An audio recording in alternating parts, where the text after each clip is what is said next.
Alright, first thing you'll notice is it's got pink spark plug wires on it because for the last summer my girlfriend tried to learn to ride a motorcycle with this bike, which I thought was a really good idea until she dropped it too many times, and then we decided to get her a smaller bike. So maybe she'll come back to this one later on, but it'll be seriously upgraded by then and potentially turbocharged. Plug wires out of here. So as you can see, there's a bunch of covers. I'm just going to start the tear down of the bike right now because I've got a lot of crap to get out of the way. So there we go. This cover is such crap. It barely holds on to the top, and the bottom's in this nice rubber grommet, so it's just flapping all the time, rattling on the bike. I'm going to have to find a place to put all of these parts I'm removing from the bike.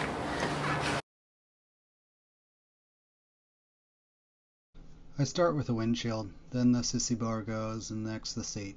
Next up's the gas tank. I've never had this off before, so I gotta find the power connection, and there's a ground that dips under the frame, and I've got to get the fuel line off. And then finally there's this stupid line that runs under the frame and is clamped on with unremovable clamps, or not reusable clamps anyways.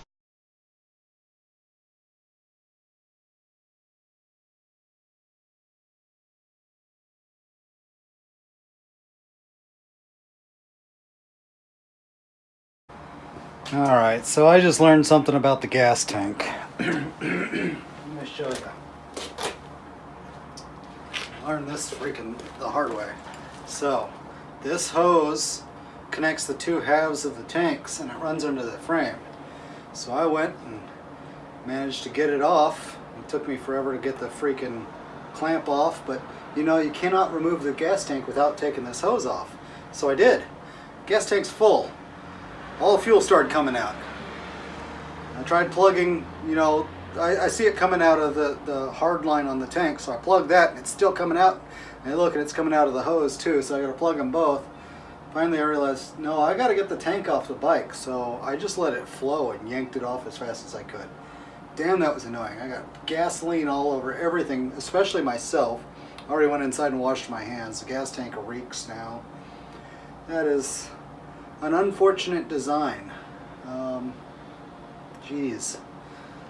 So I'll have to drain the tank before I put it back on the bike. And if I'd known it was going to do that, I'd have planned ahead and drained the tank while I was at it, but I had no idea what this did.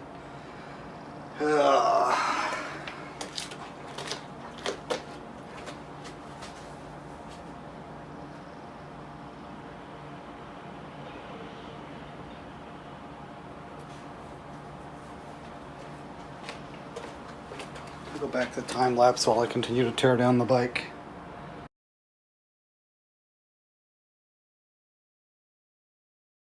First up is the belt guard. Then it turns out I'm able to just pull the belt right off the pulley without even needing to loosen it first. Next up is the radiator shroud. Then onto the ignition coil and the thermostat housing.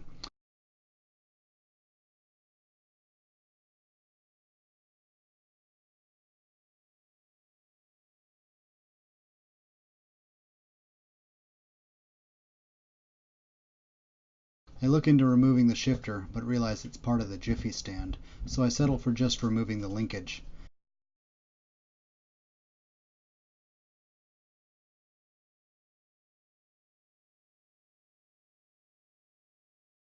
Then comes the radiator.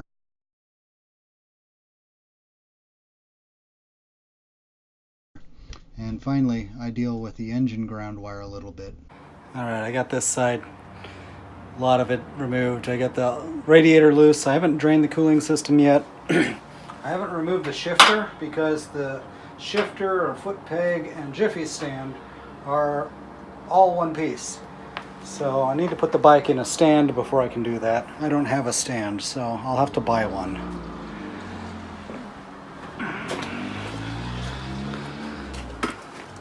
We can focus on this side now. I have to make a spot for my camera.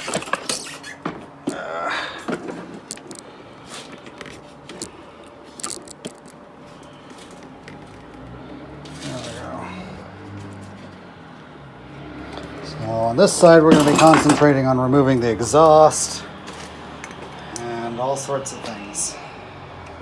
I can remove this brake assembly this time.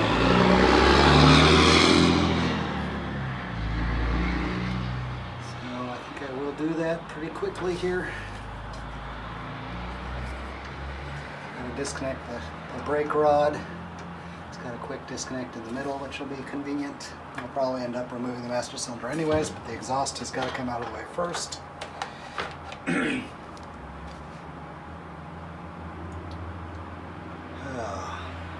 Yeah, not too bad. So, I can do the clutch cable. I've had that off before. I don't remember why, but I did. Maybe it was, oh, you know what happened was when I bought the bike, the clutch cable was completely loose and I had to tighten it. That's what I had done. Okay, it's smaller than a 5. Yeah. Switch back to time lapse and just go at this. First up for removal is the clutch cable.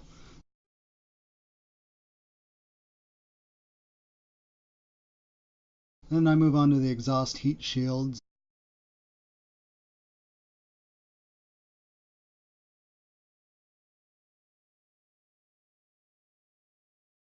And I grab the oxygen sensors out of it while I'm at it.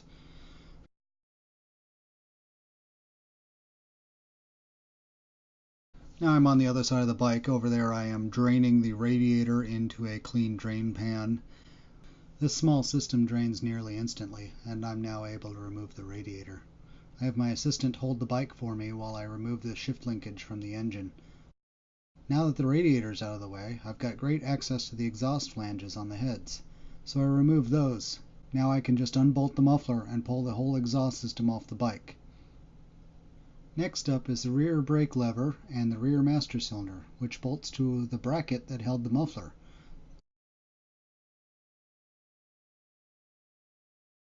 Now it's time for the air filter. This thing is held on with 3 different size Allen bolts, but I don't let that slow me down any.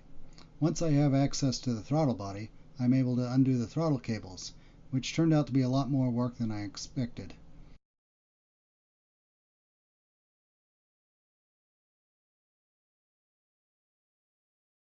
I also undo 4 or 5 wire connections at the throttle body.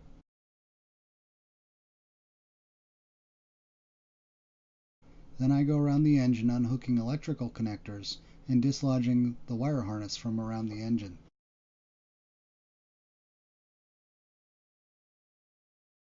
Alright, let's go with an overview of where I'm at right now. I've got the exhaust off, I've got the intake off, got the wiring harness off. I disconnected the battery. You really have to dig down to get to this battery. It's down here under a compartment that just doesn't want to come off. A lot of prying with a really large screwdriver and it came out. Should probably change the battery while I'm doing this because I don't want to have to dig for that battery again. And it still looks like the opening's smaller than the battery, so it's still going to be a real pain to get that battery out of that hole. I should have put the gas tank down there like a V-rod. Anyways, look at how small this bike looks right now. Sorry about the bright sunlight, but yeah, so wires everywhere. I've gone through and I've unplugged everything. I'm gonna take the engine out on the right side of the bike. It's gonna come out this way, I think. The bracket that holds the Jiffy stand and the shifter is in the way on this side. And so I think it'll just be easier going out the other side. I think you guys saw me take this off. I just pulled real hard and it slid right off. That was cool. And I thought I had it on too tight. I guess the tension wasn't too bad. So I don't need to undo this. I did drain the radiator. Man, that radiator is tiny. It's smaller than the one I got in my computer right now, actually. So yeah, undid all the wires to the injectors and the throttle body and everything. I removed the thermostat. Well, I don't know if it's a thermostat housing, but it might be a thermostat housing. Yeah, there's a thermostat in there. Yeah, so this is the thermostat housing. So I removed that. And so there's the fuel line that goes up to the in-tank pump. So yeah, it's gonna go really well. Next, I start loosening bolts and see about. Oh, actually, I want to drain the oil out of the engine first. But yeah, the next shot you see, I'll be reefing on the engine. I'll shoot that in real time, so you can watch me wrestle this thing out of the bike. All right, here we go. Looks like it's 15s on the engine mount bolts, or at least most of them. So I'm just gonna start pulling them out.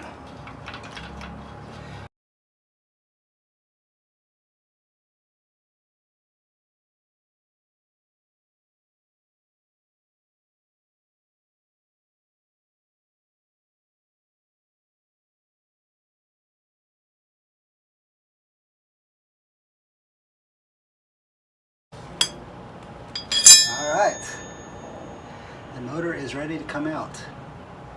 It is completely free of its bounds.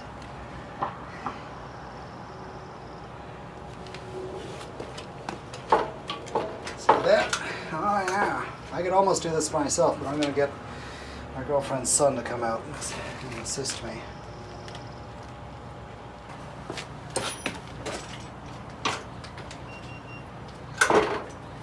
It only weighs 160 pounds, so it shouldn't be. Don't let that kickstand collapse on us either. If we go forward, the kickstand will collapse. And then you'll really be holding the bike. Oh, there we go. Ready? Yeah. Okay.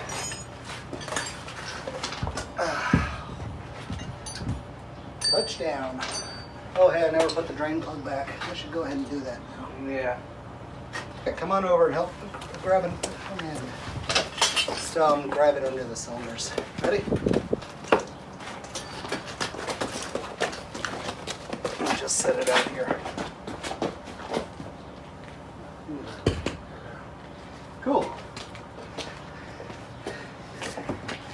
Let's have a look at the empty bike. Yeah. No engine. There's my engine. Sweet. Now I need to build a go-kart. So I didn't feel like setting up the camera for this quick pop of the cover now that I got the engine out. And what do we see? No washer behind this nut, this bolt.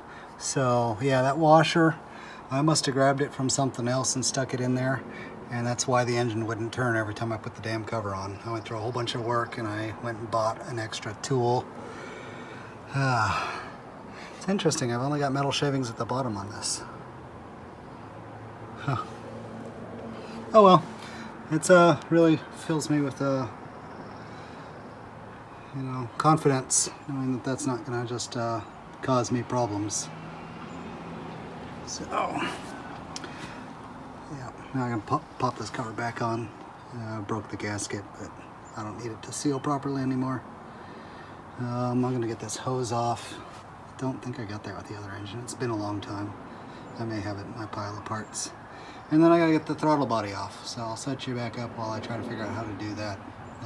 The new engine came without it, so I do need to swap it. Let's see what we can do.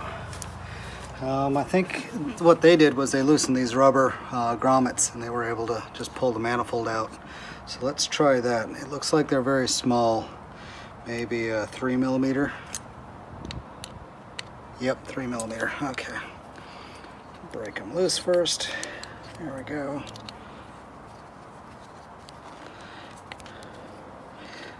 Yeah.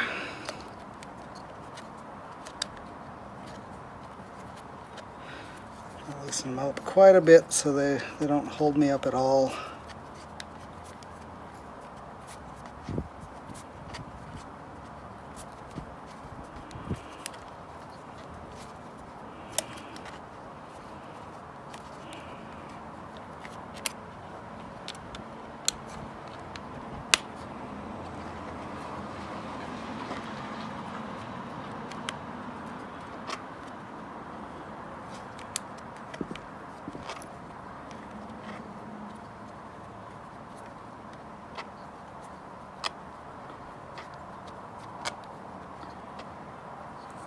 All right.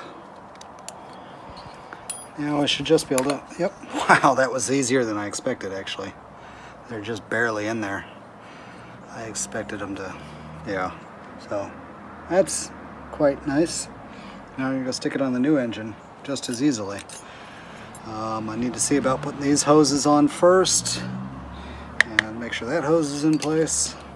I think it's metal on that engine and I got plastic on this one, so I'm definitely gonna stick with the metal. We'll see what we got. Alright, as you can see, this is plastic here and I was missing these two. I'll put these on now so that I can actually get to the clamps.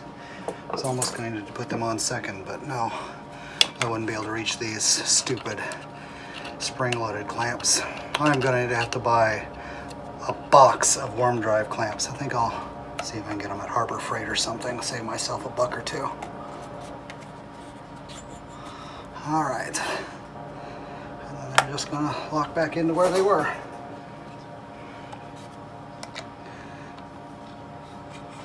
These clamps aren't bad, but you can tell that they were designed to be installed quickly at a factory, and I tend to replace them anytime I'm doing an engine project just because aftermarket options are better. So, the clamps that were on here, it looked like the junkyard that had taken this apart hadn't even loosened them when they yanked the intake off. And as you can see, they're all rusty. Tops are rusty, the threads are rusty. Well, mine, for whatever reason, aren't rusty at all. So I'll just put them on. Yep. There's one. There's the other. If I can't reach the threads, I'll have to swap them around, but or the heads anyways. So this comes out that side. There's one in. Somehow I'm not surprised if this is a lot harder to put back in than it was to take out.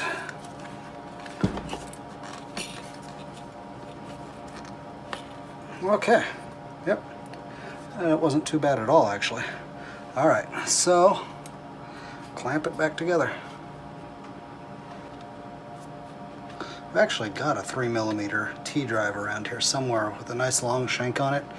Use it for doing the heat sinks on a Macintosh Pro, which you've probably seen in one of my other videos, but I don't feel like digging around in my computer desk for it, computer parts, but it is in there somewhere.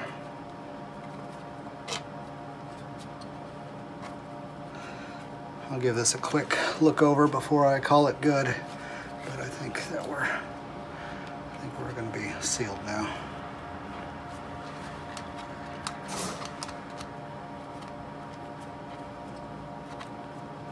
Kind of want to loosen this one and torque it again because it looks like it's scooted out a little bit. I don't want it wiggling around on me.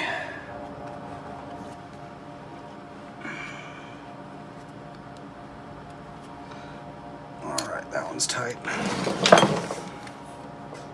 Yeah, let's loosen it and try this one again. I don't know, you can't clamp these all the way, so I wonder if the junkyard tightened them back up after it pulled the intake, which is kind of a waste of time. I don't know what they were doing there.